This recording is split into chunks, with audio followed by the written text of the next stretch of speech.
Now, what's really bothering him about me is that I said in a recent visit to Dearborn, I think that if you can play church bells, you can pray the call to prayer. Isn't it okay for Muslim Americans to broadcast a call to prayer?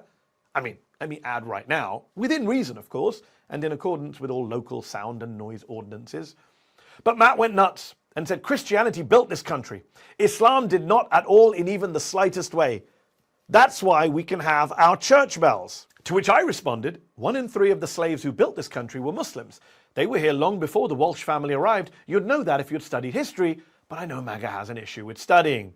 To which Matt responded with a 13-minute video in which he got really mad, but was unable to rebut the 2 central points that I made. Number 1, enslaved people helped build this country.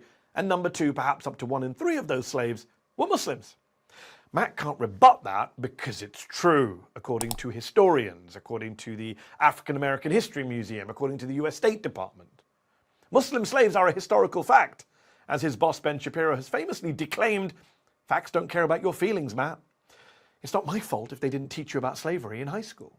In his video, Matt Walsh sounds like a Monty Python sketch. What did the slaves ever do for us? Ignoring the railways, the roads, the ports, the literal seat of our government, the White House and the Capitol, all built by enslaved people. And 1 in 3 of them, remember, being Muslims, black African Muslims. Matt is also just completely clueless about the Muslims who fought in the Revolutionary War, in the War of 1812, in the Civil War, where most of them fought in the Union Army. But then again, Matt's been pictured wearing a Confederate t-shirt, so maybe he's mad that the Muslims fought against the Confederacy. He even issues this challenge to me. If Islam had ceased to exist 300 years ago, this country would not have lost a single thing.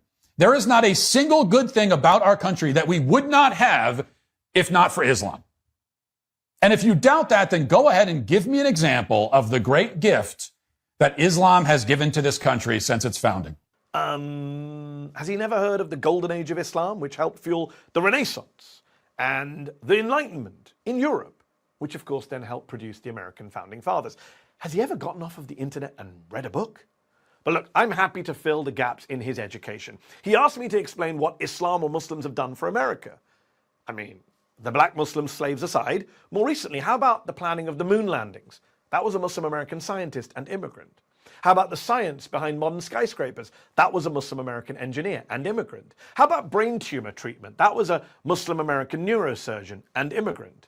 Just this year, the Nobel Prize for Chemistry went to, among others, a Palestinian American Muslim immigrant whose research Matt could never possibly understand and whose work could help tackle man-made climate change, which Matt doesn't believe in.